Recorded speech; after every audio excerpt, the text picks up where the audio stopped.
जय मसीह की सभी को। आज हमारा 8वां दिन है कि हम परमेश्वर के वचन को सुने और उसके वचन के द्वारा हम एक बार फिर से आशीषित हो सकें। अभी हम नहमिया के जीवन से कुछ बात हम देख रहे हैं और नहमिया का जीवन हम सब लोगों के लिए जो चाहते हैं कि आने वाले टाइम में आप कुछ करें, लोगों के लिए, परमेश्वर के लिए आप कुछ करें और आपका दिल, आपका मन किसी बात को लेके बहुत चिंता में हो गया है और इसलिए आप अपने मन के बोझ को परमेश्वर के सामने लेके गए हैं। आपने प्रार्थना करी, आपने उपवास करा और अब आप चाहते हैं कि आप केवल प्रार्थना करते ना रहें बल्कि आप जाके लोगों की मदद भी करें जिनको आपकी ज़रूरत है और आप परमेश्वर का भी कार्य करें। नहमिया हमारे लिए एक बहुत अच्छा उदाहरण है कि वो जितना अधिक हमारे लिए बहुत उदाहरण बना प्रार्थना और उपवास का, उतना ही अधिक वो हमारे लिए बहुत अच्छा उदाहरण है कि कैसे परमेश्वर हमारी प्रार्थना के द्वारा सब कुछ हमारे पक्ष में कर देते हैं और हमें बस इंतज़ार करना है उस समय का जब परमेश्वर आपको मौका देते हैं। क्या क्या चीज़ें करने का परमेश्वर आपको मौका देते हैं, आज हम लोग इस बात को देखेंगे कि परमेश्वर आपके पक्ष में है। परमेश्वर बहुत कुछ आपके पक्ष में करने वाला है और अब वो आपको मौका दे रहा है। नहमिया उसका 2 अध्याय 1 से और 8 वचन तक आज हमारे ध्यान का, मनन का यही हिस्सा है। नहमिया 2 अध्याय 1 से 8 वचन और जो हमारा विषय है वो है परमेश्वर आपके पक्ष में सब कुछ करेंगे जब आप प्रार्थना में और उपवास में लौलीन रहेंगे। जब आप बहुत ही लौलीन होकर आप प्रार्थना और उपवास कर रहे हैं, इन्हीं चीज़ों को हम देखना चाहते हैं। हम लोग इन वचनों को जब 8 वचन को पढ़ते हैं तो इन 8 वचन के अंदर 4 बातें हैं जो हमारे सामने आती हैं कि परमेश्वर ने नहमिया की प्रार्थना को सुन के उसको कुछ अवसर दिए, किस बात का उसको मौका दिया, हम उनको देखेंगे। सबसे पहली चीज़ 1 से 3 वचन तक जब हम पढ़ते हैं, यहाँ लिखा है, अर्थक्षत राजा के 20वें वर्ष के निसान नामक महीने में जब उसके सामने दाखमधु था, तब मैंने दाखमधु उठाकर राजा को दिया। इससे पहले मैं उसके सामने कभी उदास ना हुआ था। तब राजा ने मुझसे पूछा, तू तो रोगी नहीं है, फिर तेरा मुंह क्यों उतरा है? यह तो मन ही की उदासी होगी। तब मैं अत्यंत डर गया। मैंने राजा से कहा, राजा सदा जीवित रहे। जब वह नगर जिसमें मेरे पुरखाओं की कब्रें हैं उजाड़ पड़ा है और उसके फाटक जले हुए हैं, तो मेरा मुंह क्यों ना उतरे? इन 3 वचनों के अंदर जो पहली चीज़ हमारे सामने आती है वो यह है, परमेश्वर ने नहमिया को अपनी बात बताने का मौका दिया। परमेश्वर ने नहमिया को ये मौका दिया कि वो अपनी बात बता सकता है। अपने मन की उदासी, अपने चेहरे का उतरापन, उसका क्या कारण है, वो क्यों उदास है, उसको परमेश्वर ने एक मौका दिया कि वो बताए कि क्या परेशानी है, क्या मुश्किल है। परमेश्वर हमारी प्रार्थनाओं को सुन के हमारे लिए वो रास्ते बनाते हैं। परमेश्वर स्टेप बाय स्टेप कार्य करते हैं। परमेश्वर के काम करने का तरीका बहुत अलग है। परमेश्वर ने नहमिया को ऐसा हृदय, ऐसा मन नहीं दिया कि जज्बात में आके, भावुकता में आके या इमोशनल होके वो एकदम से अपना काम छोड़कर और चला जाए अपने लोगों के पास। हम जो मनुष्य हैं, हम यही करते हैं। कई बार जब हम कुछ समाचार सुनते हैं, दुखद समाचार, तो हम एकदम सब कुछ छोड़कर और हम चले जाना चाहते हैं ऐसे लोगों के पास जिनके बारे में हमने सुना है। लेकिन नहमिया वो व्यक्ति नहीं था। नहमिया बहुत धीरज धर के बस उसने सबसे पहला काम किया था कि उसने प्रार्थना करी थी और जब उसने प्रार्थना करी है, परमेश्वर से मांगा है, तो परमेश्वर ने उसके लिए रास्ते बनाना, रास्ते खोलना आरंभ करा है। यहाँ पहला रास्ता जो परमेश्वर ने बनाया वो ये था कि परमेश्वर ने नहमिया को ये मौका दिया कि वो अपनी बात बता सके। और ये नहमिया की तरफ से नहीं हुआ, कि वो राजा से समय ले कि मैं आपसे कुछ बात करना चाहता हूँ, मैं परेशान हूँ, मैं आपको बताना चाहता हूँ। जब आप प्रार्थना करेंगे तो आप यहाँ पे देखिए, जिसको आप बताना चाहते हैं परमेश्वर उसके ही मन को तैयार करेगा। यह है परमेश्वर का कार्य। यहाँ पे लिखा है 2 वचन में, तब राजा ने मुझसे पूछा, तू तो रोगी नहीं है, फिर तेरा मुंह क्यों उतरा है? यह तो मन ही की उदासी होगी। तब मैं अत्यंत डर गया। मैंने राजा से कहा, राजा सदा जीवित रहे। जब यह नगर जिसमें मेरे पुरखाओं की कब्रें हैं उजाड़ पड़ा है और उसके फाटक जले हुए हैं, तो मेरा मुंह क्यों ना उतरा रहे। नेहमिया को एक मौका मिला कि वो अपनी बात बता सके। जिस व्यक्ति को बताना चाहता है, परमेश्वर ने उस व्यक्ति के मन को तैयार करा कि उसने खुद अपने आप से नेहमिया से पूछा, तेरी उदासी का कारण क्या है? तेरे चेहरा क्यों उतरा हुआ है? तू ना बीमार है ना रोगी है, फिर तेरे चेहरे पे ऐसी निराशा, ये उदासी क्यों है? नेहमिया को परमेश्वर ने मौका दिया और नेहमिया ने सही समय पे और सही व्यक्ति को अपनी बात बता दी। हो सकता है शायद आप भी अपने जीवन में किसी बात को लेकर बहुत परेशान हैं, आपके मन में किसी बात को लेकर बड़ी चिंता है और आपके दिल में बड़ी उदासी है और आप चाहते हैं कि आप किसी को बताएं जो आपकी इस दिशा में मदद कर सके, लेकिन आप किसको बताएं? हम करते ये हैं, हम कई बार अपने मन की उदासी, अपनी परेशानी हर एक उस व्यक्ति को बताने की कोशिश करते हैं अपनी तरफ से, अपने आप से ही, जिसके पास हमारी समस्या का कोई समाधान है नहीं। परंतु अगर आप नेहमिया के जीवन को देखें, परमेश्वर ने नेहमिया को वो व्यक्ति दिया जिसके पास इस समय नेहमिया की समस्या का समाधान है। समस्या यह है कि वो अपने लोगों के पास जाना चाहता है, उनकी मदद करने, परमेश्वर के लिए भी कुछ करना चाहता है। सबसे पहले उसको चाहिए उस जगह से परमिशन, उसको उस जगह से छुट्टी चाहिए जहाँ पे वो बड़ा जिम्मेवारी का काम कर रहा है। तो परमेश्वर ने सबसे पहले उसको तैयार करा। ऐसे ही परमेश्वर हमारे लिए भी कार्य करता है। आप जिसको बताना चाहते हैं, परमेश्वर उसको तैयार करेगा जो आपके उस समस्या में आपकी मदद कर सके। हर कोई आपकी मदद नहीं करेगा। परमेश्वर सही व्यक्ति आपको देगा और सही व्यक्ति को सही समय देगा कि आप अपनी बात बता सकें। और ये तब होगा जब आप प्रार्थना करते हैं। परमेश्वर लोगों को तैयार करता है। पहली चीज़, नेहमिया को ये मौका मिला कि वो अपनी बात बताए। दूसरी चीज़, उसकी प्रार्थना का एक और असर हमें दिखता है और वो ये है, परमेश्वर ने नेहमिया को अपनी योजना बताने का मौका दिया कि वो राजा को बताए। उसको ये मौका दिया कि अपनी अब योजना बताए। रास्ता खुल गया, वो बताने लगा, लोग परेशान हैं, मेरा जगह, मेरा नगर जो है वो उजाड़ पड़ा है। अब वो अपनी योजना बता रहा है। ये दोनों बातें अलग हैं, अपनी बात कहने का मौका और आप आगे क्या करना चाहते हैं, क्या प्लान है, परमेश्वर उसका भी मौका देगा। कुछ ना कुछ योजना अगर आपकी है, यहाँ परमेश्वर ने नेहमिया को अपनी योजना बताने का मौका दिया कि वो क्या करना चाहता है। देखिए, अगर आप पढ़ते हैं 4 वचन, तो देखिए 4 वचन में लिखा है, राजा ने मुझसे पूछा, फिर तू क्या मांगता है? यह देखिए कितना अच्छा, ये किसने तैयार करा? है परमेश्वर ने उसके मन को तैयार करा कि वो राजा को अपनी योजना बता सके। राजा यही तो पूछ रहा है।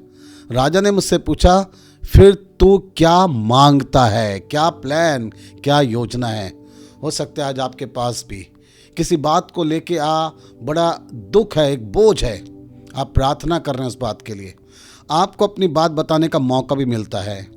लेकिन परमेश्वर आपको ये भी मौका देगा कि अब आप आगे क्या करना चाहते हैं, आपका स्टेप क्या है, कदम क्या है, क्या करना चाहते हैं, क्या प्लान आपके पास है। हो सकता है आपके पास बहुत सारी योजनाएं हैं, लेकिन आप अपनी योजना को ना तो सही व्यक्ति को बता पा रहे, ना आपके पास वो सही समय ना स्थान है। लेकिन जब आप प्रार्थना करेंगे, प्रार्थना में अपना समय लगाएंगे, परमेश्वर आपको अपनी योजना बताने के लिए कि आपके पास क्या प्लान है, सही व्यक्ति देगा जो आपकी सुन सके और आपका साथ दे आपकी उस योजना के अंदर। चाहे वो योजना आपने अपनी कलीसिया के लिए बनाया, अपने परिवार के लिए, अपने बच्चों के लिए बनाया, या किसी के लिए भी कोई प्लान बनाया, आपके ऊपर बड़ा बोझ है, आप परमेश्वर से प्रार्थना करिए, अब परमेश्वर आपको ऐसा व्यक्ति दे रहा है, ऐसा इंसान दे रहा है जिसको आप अपनी बात बता सकते हैं और अपनी योजना भी बता सकते हैं कि आप क्या करना चाहते हैं। हम सब कुछ ना कुछ करना चाहते हैं अपने परिवार के लिए, अपने बच्चों के लिए, अपनी कलीसिया, अपने चर्च के लिए। क्या योजना आपके अंदर है? उस योजना को शायद कोई सुने ना, शायद आपके प्लान को कोई तवज्जो ना दे। जब हम पुराने नियम में यूसुफ के जीवन को पढ़ते हैं तो यूसुफ ने जब अपने स्वप्न की बातें अपने भाइयों से और अपने माता पिता से कही तो उसका मजाक उड़ाया गया। आज ऐसा शायद आपके साथ भी है। आप कुछ अपना प्रोजेक्ट, अपना प्लान, अपनी योजना जो आपके पास है, आप ऐसे लोगों को शेयर कर रहे हैं जिनको कोई कद्र नहीं है, वो सुनना ही नहीं चाहते, वो आपका मजाक उड़ाते हैं। परंतु यहाँ अगर नेहमिया के जीवन से हम देखें तो परमेश्वर ने नेहमिया के जीवन में वो व्यक्ति दिया जो उसकी बात को सुनना चाहता है, जो खुद पहल कर रहा है कि तेरी योजना क्या, तू क्या मांगता है। यही तो सुंदर बात है, हमसे खुद पूछा जाए हम क्या करना चाहते हैं। ये दूसरी चीज़। तीसरी बात, नेहमिया की प्रार्थना का देखिए असर क्या है। नेहमिया वो व्यक्ति था जब उसको अपनी योजना बताने का मौका मिला तो उसने जल्दबाजी नहीं करी। उसने कुछ क्षण के लिए वहीं पर अपने मन में परमेश्वर से प्रार्थना करी। एक प्रार्थना करने वाला यही व्यक्ति होता है, ऐसे ही होता है। वो शुरुआत में ही प्रार्थना करता है, प्रार्थना करता रहता है, और जब उसको कोई मौका मिलता है अपनी बात बताने का, अपनी योजना बताने का, तो उसको भी प्रार्थना के साथ ही बताता है। कितनी सुंदर बात है। हम कई बार अपनी योजना, अपना प्लान बिना प्रार्थना के लोगों के सामने रखना चाहते हैं, इधर उधर बताते हैं, उसका कोई रिजल्ट नहीं निकलता।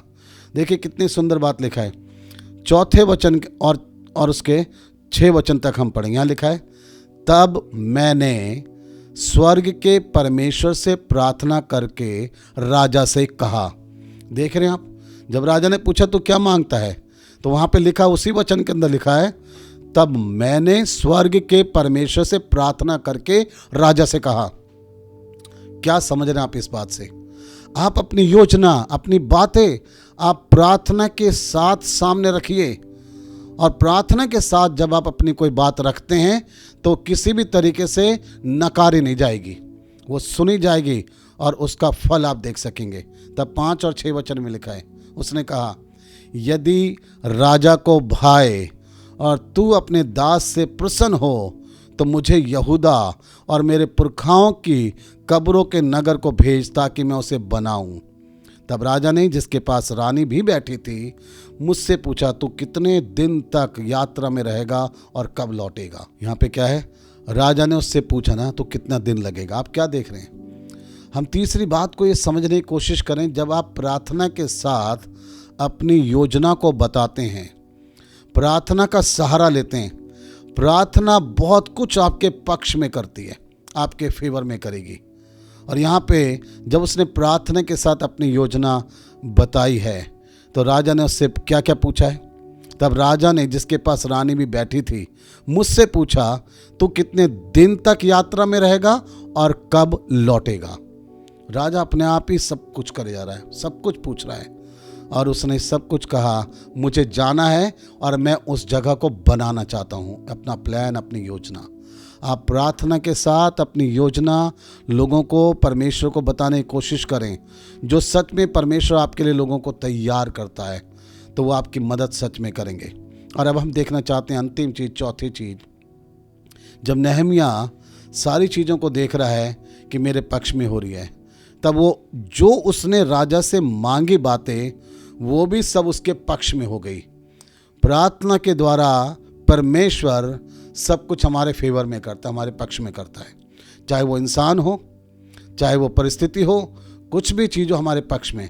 हम पढ़ते हैं इसके 7 और 8 वचन को, और 6ठे वचन का आखिरी लाइन, उसमें लिखा है, राजा मुझे भेजने को प्रसन्न हुआ और मैंने उसके लिए एक समय नियुक्त किया। ये 6ठे वचन के आखिरी लाइन में लिखा है, पक्ष में हो गया राजा, है ना। परमेश्वर आपके पक्ष में सब कुछ करेंगे, इस चीज़ को ध्यान रखिए। और पहली चीज़ जो पक्ष में हुई है, जो होने की ज़रूरत थी कि राजा उसके पक्ष में हो जाए। वो जाना चाहता है तो उसको छुट्टी मिल जाए। और यहाँ पे लिखा है, राजा मुझे भेजने को प्रसन्न हुआ और मैंने उसके लिए एक समय नियुक्त किया। बड़े तरीके से काम करने वाला है नेहमिया, और राजा उसको भेजने को प्रसन्न हो गया, राजा उसके पक्ष में हो गया। ये प्रार्थना का ही असर है। फिर 7 और 8 वचन में लिखा है, फिर मैंने राजा से कहा, यदि राजा को भाए तो महानद के पार के अधिपतियों के लिए इस आशय की चिट्ठियाँ मुझे दी जाए कि जब तक मैं यहूदा को ना पहुँचूँ तब तक वे मुझे अपने अपने देश में से होकर जाने दें। यानी वो क्या मांग रहा है? मैं जिस जगह से जाऊँ वो मुझे जाने दें, मुझे कहीं पे भी रोक टोक ना लगे। तो राजा की वो एक चिट्ठी चाहता है। उस समय का एक प्रकार से हम कह सकते हैं वीज़ा चाहिए उसको। वो मांग रहा है कि मुझे एक ऐसा चिट्ठी दे कि कोई मुझे रोके ना। तब 8वें वचन में लिखा है, और सरकारी जंगल के रखवाले आसाप के लिए भी इस आशय की चिट्ठी मुझे दी जाए ताकि वह मुझे भवन से लगे हुए राजगढ़ की कड़ियों के लिए और शहरपना के और उस घर के लिए जिसमें मैं जाकर रहूँगा लकड़ी दे। उसको जिस चीज़ की आवश्यकता वो भी कह रहा मुझे मिल जाए, है ना। तो मुझे चिट्ठी दे कि जिस व्यक्ति से मुझे ज़रूरत है वो मुझे वो सामान भी दे दे। उसको समय चाहिए, समय की उसको आवश्यकता है, वो भी उसको मिलने के लिए तैयार है। जिस जगह से जाएगा वहाँ उसको रोका न जाए, वो भी उसकी ज़रूरत है। उसको सामान चाहिए कुछ काम के लिए, वो भी ज़रूरत है। वो कह रहा है कि ये सब चीज़ें मेरे फेवर में हो जाए। तब लिखा है, मेरे परमेश्वर की कृपा दृष्टि मुझ पर थी, इसलिए राजा ने यह विनती स्वीकार कर ली। कितनी सुंदर बात। सब कुछ अब नेहमिया के पक्ष में हो गया, क्योंकि नेहमिया एक प्रार्थना करने वाला है, उपवास करने वाला है। जो जो उसने राजा से मांग करी, राजा ने सब चीज़ों के लिए अपनी सहमति दे दी और राजा ने उसकी विनती को स्वीकार कर लिया। आज आप क्या देख रहे हैं? शायद लोगों को बड़ा कठोर आप देख रहे हैं, परिस्थितियां आपके विपरीत हैं, बहुत कुछ शायद सही नहीं हो रहा। बस आप प्रार्थना करते रहें, नेहमिया के समान प्रार्थना करते रहें। परमेश्वर आपको मौके देगा, अवसर देगा कि आप कुछ कर सकें, आप कुछ नया कर सकें। और जब परमेश्वर आपको अवसर देता है, आप करिए, प्रार्थना में रहिए। नेहमिया के जीवन से आप सीखिए, सब कुछ आपके पक्ष में हो जाएगा, क्योंकि परमेश्वर आपके पक्ष में है। इंसान कोई आपके फेवर में हो या ना हो, मनुष्य तो झूठे हैं, चालाक हैं, धोखेबाज हैं, लेकिन परमेश्वर कभी धोखा नहीं देता। वो आपके पक्ष में है। वो आपकी प्रार्थना को सुनकर सब कुछ आपके पक्ष में करने वाला है। परमेश्वर आपको बहुत ऐसे आशीष दे इस वचन के द्वारा, और आप प्रभु के वचन में ऐसे बढ़ते चले जाएं, प्रार्थना में अपना समय लगाएं। हम लोग इस समय प्रार्थना करें। हमारे परमेश्वर, धन्यवाद, एक बार फिर से आपने आज वचन दिया नेहमिया के जीवन से। वो बहुत प्रार्थना करने वाला जन है, और हमने देखा जब एक इंसान प्रार्थना करता है तो आप सब कुछ उसके पक्ष में कर देते हैं। और परमेश्वर, हम देख रहे हैं कैसे नेहमिया के पक्ष में वो राजा हो गया, और जो जो उसने मांगा उसके लिए उसको परमिशन मिल गई। हाँ परमेश्वर, हम जानते हैं कि आप हमारे पक्ष में हैं, आप सब कुछ हमारे फेवर में करेंगे।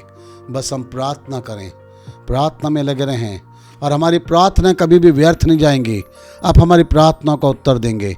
वचन के सुनने वाले सभी व्यक्तियों को आशीष दें, हर एक के साथ तो आपके वचन में हर जन बढ़ सके। प्रार्थना प्रभु यीशु के नाम से मांगते हैं, आमीन। परमेश्वर आप सभी को बहुत ऐसे आशीष दे। मैं जैसा कि हर बार कह रहा हूँ, आप अगर इन वचनों से आशीषित हो रहे हैं, आप दूसरों के साथ भी इसको बांटिए, शेयर कीजिए। प्रभु आपको और आपके परिवार को बहुत ऐसे आशीष दे, आमीन।